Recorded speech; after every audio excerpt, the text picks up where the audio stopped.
Have you heard about the Hertz rental car shit? Yeah, great example.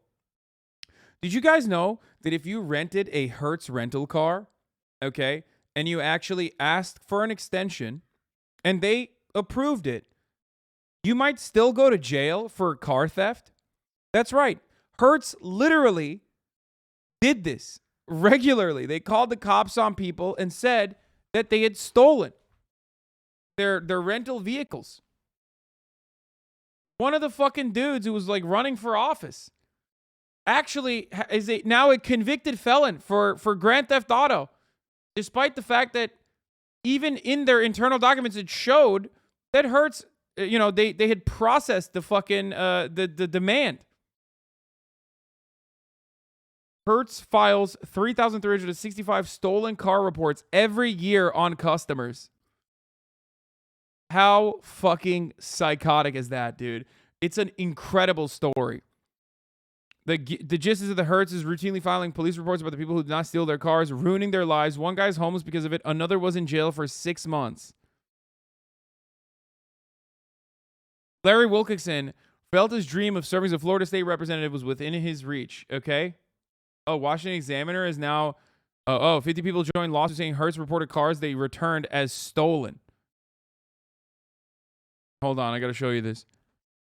Wilkinson lost the District 80 race in 2010, but was confident about his chances 4 years later. He had previously worked at the Hertz Naples airport location and had rented a car from there. He worked there, and he rented a car from there late 2013, renewing his rental agreement each week by phone. So when police arrived at his door in February of 2014 and accused him of stealing the rental car that was sitting in plain view in his driveway, he thought clearly there was a misunderstanding. He showed the officers his rental agreement. They too seemed perplexed and called Hertz. A local employee said they couldn't find any issue with the rental. But because there was a valid warrant, the police took Wilkinson to jail, where he was released on his own recognizance. He prepared to go to trial, assuming his evidence, including a rental agreement and bank statements where his debit card had been charged, would be sufficient to prove his innocence. It wasn't.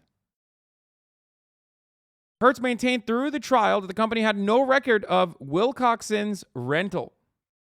As if the payment was fraudulent and the paper was fraudulent. Like, come on, man, Wilcoxon said. How can someone lose at trial when the evidence that is presented is far beyond a reasonable doubt? He was sentenced to 2 years probation in October of 2014. A few weeks before he'd expected to be watching election results with his name on them, he'd foregone the campaign to deal with the trial. Now, he is a convicted felon. Things got worse when a change of address led to Wilkinson being arrested for a probation violation and sent to jail for 180 days. During the trial, he'd been offered diversion if he just apologized for stealing the car, but he said his moral code would never allow pleading guilty to something he didn't do. I'm going to go down standing up. I'm not going down kneeling, Wilkinson said. After being released, he spent years struggling with the embarrassment and collateral damage of being a convicted felon. Get a job in the state of Florida as a felon? You can forget about it, he said. They ruined his fucking life, dude. They ruined his fucking life. Hertz is on the record as saying that even when they learn information in police reports is inaccurate, they refuse to correct it because it would hurt their relationship with the police, and the police will no longer take their false police reports. Court records show that police at the Indianapolis and Louisville airports did just that.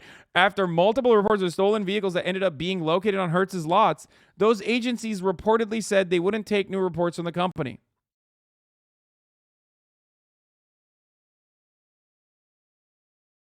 This has to be breaking some type of laws? No, motherfucker, we live in America. We live in America. We live in America. This is an oligarchy disguised as a democracy. This is a fucking third world country, a developing nation with a fucking Gucci belt on it. Okay? What laws? What do you mean? The only law is how much money you have in your pocket. Okay? If he was a wealthier person, he could have been able to fucking literally whip up enough anger and actually defeat Hertz in the court system, maybe. But he'd have to be really goddamn rich to be able to do that.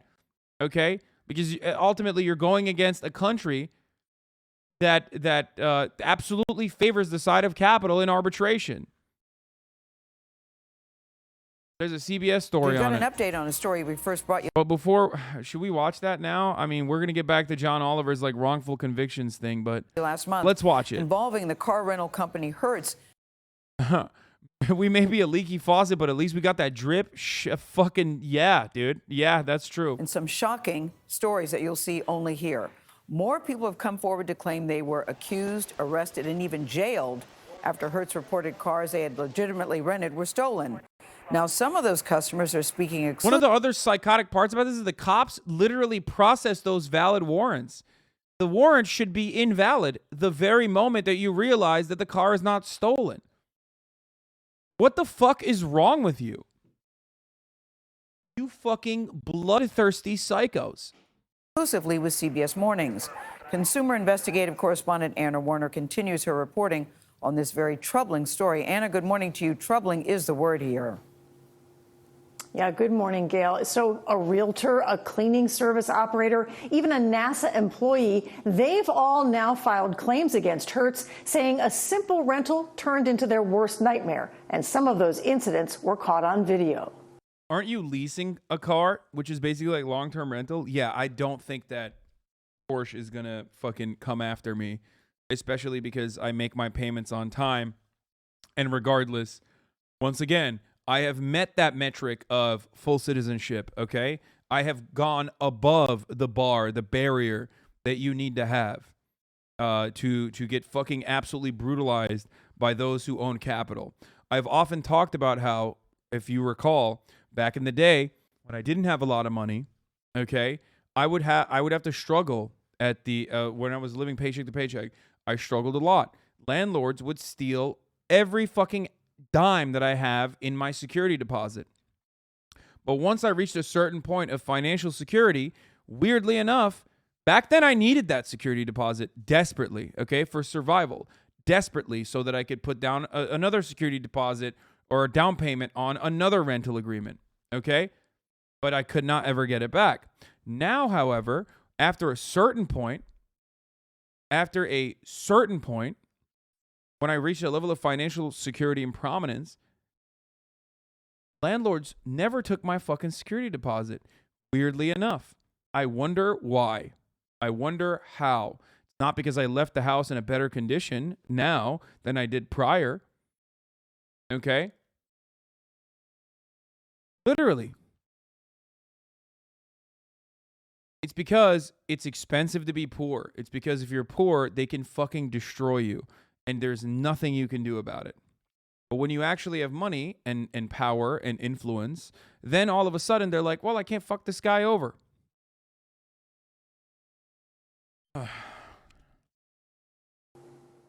It's a stolen vehicle. That's Carrie Gibbs next to her Hertz pickup truck getting arrested at a California gas station in 2019 after Hertz told police she'd stolen the truck. All of a sudden, 8 sheriffs came pulling up with their guns drawn. Come have a seat on this bumper up here. The truck had been rented for her from Hertz by an insurance company after an accident, but police took her to jail and she was charged with felony car theft. The case was later dismissed, but Gibbs said in court papers she lost her real estate license for a year. I've been a real estate agent for 18 years, so this is the most frustrating thing ever. Then there's this NASA employee driving a Hertz SUV. Florida police officers held him at gunpoint. Funniest part about the fucking Florida police is they're just so horny to execute these warrants. Why? Because 2 days earlier, Hertz had filed a theft report claiming the vehicle NASA had rented for him was stolen. That NASA employee was not charged and was later released. And those are just 2 of many people who have filed claims. Never in my life would I imagine that it would be in a situation like this. Florida banker Manuel Garcia watched as his Hertz rental car was towed away while he was at a restaurant after Hertz reported it stolen, even though he says he'd been leasing the car for months. And I was astonished, and I said, how can that be? I'm still in shock. I just don't understand how this even happened. Carmen Bosco told us she rented a car from a Florida Hertz location in January and returned it in April. But in August, officers in Georgia arrested her for car theft. She spent 40 days in jail, separated from her 3 children, including her 2-month-old baby. I had to explain to my kids why I was gone for 40 days. And I miss time with my youngest that I'll never get back.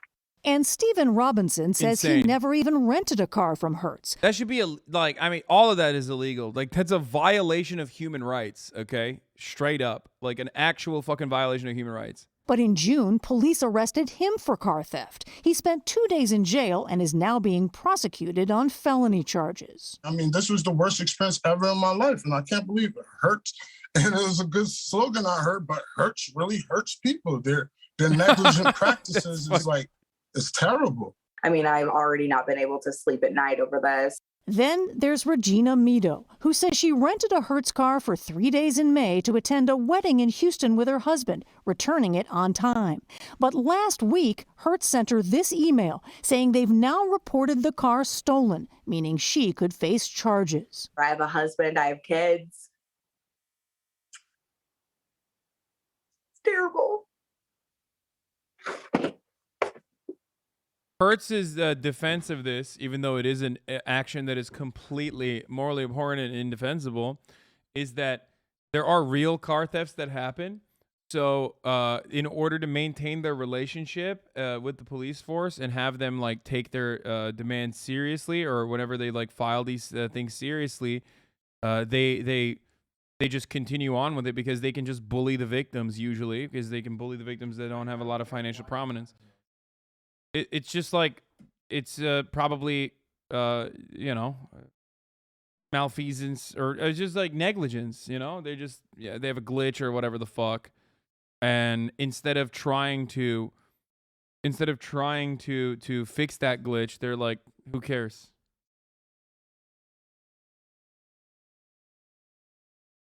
Sorry.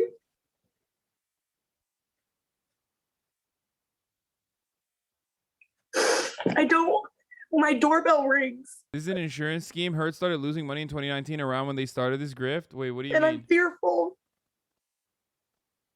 that it's the cops coming to get me. Hertz would not comment for this story, but as previously said, the vast majority of cases involve renters who were many weeks or even months overdue returning vehicles and who stopped communicating with Hertz well beyond the scheduled due date. Not according to attorney Francis Alexander Malafy, who says... Bro, this is my attorney, dog. I'm going to jail. I'm going to Hertz prison, bro. What is that hair, dude? Since our first story aired, more people have been coming forward. People think that they're an isolated incident, and they don't realize that this is a systemic issue that's happening across the nation. Hertz disputes that, saying situations where vehicles are reported to the authorities are very rare. But this South Carolina attorney says... It's all over the 50 United States.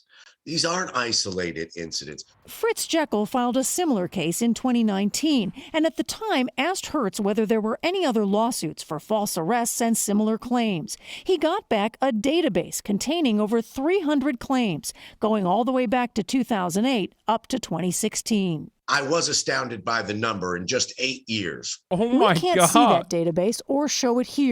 Wait. Oh my God. Hertz has marked it confidential. In other words, secret. But you're basically saying... Dude, that's like 300 people that have false convictions now. That there's a pattern of this problem, and yet the public wouldn't know about that. Not until you're arrested.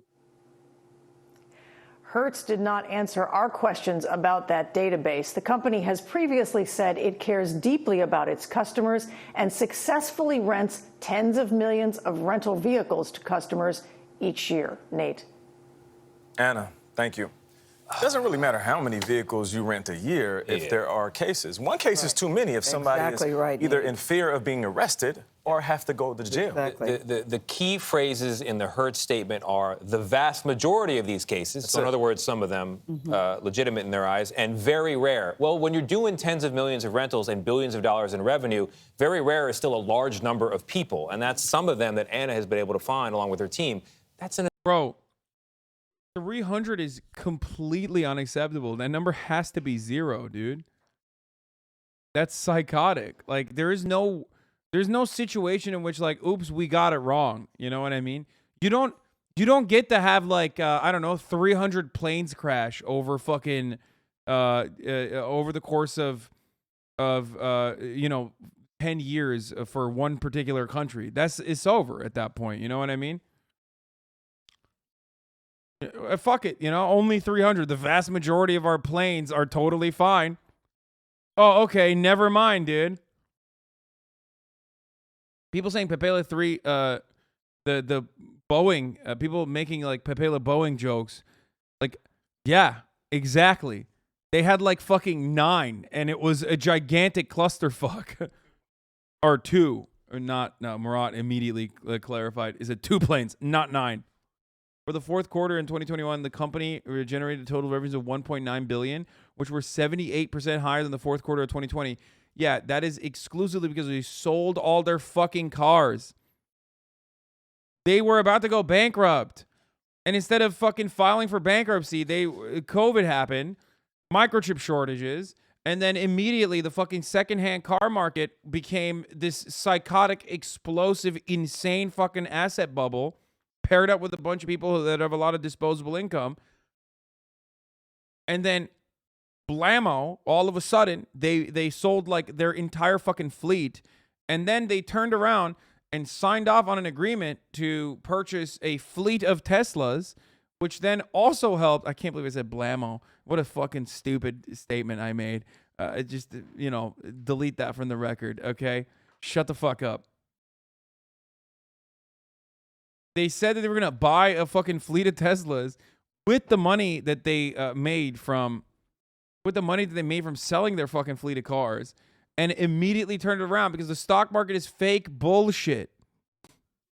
An astounding story. How can this be happening? Yeah. I just think I want to know Hertz's definition. Did this guy really compare airplane crashes to Hertz rentals? Yes, I did. Hertz rentals are obviously nothing. But if you're, bro, you can't, okay, Hertz rentals, okay? Well, the vast majority of our cars don't give you AIDS. But, 300 people got AIDS from fucking, being in our vehicles. That's a big problem. You can survive. You can survive AIDS now, okay? You can survive HIV now. Costly. But it stays with you for the rest of your fucking life. Just like being a felon in the state of Florida.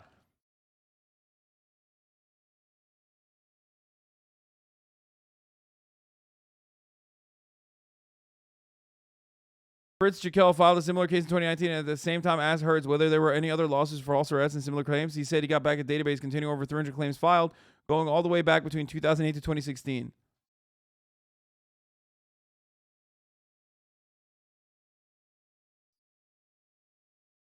Hasan streams make me hate being American. It's working, brother.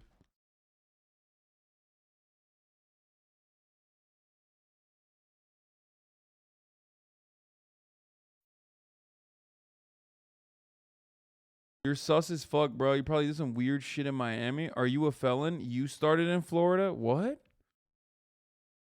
I literally started in Turkey. Lived in Florida for 1 year. When I went to college. What a fucking psychotic take from the chatter. 15-month subscriber. God, sometimes I'm so fucking annoyed. Of isolated incidents, number one. And number two. What a weird fuck.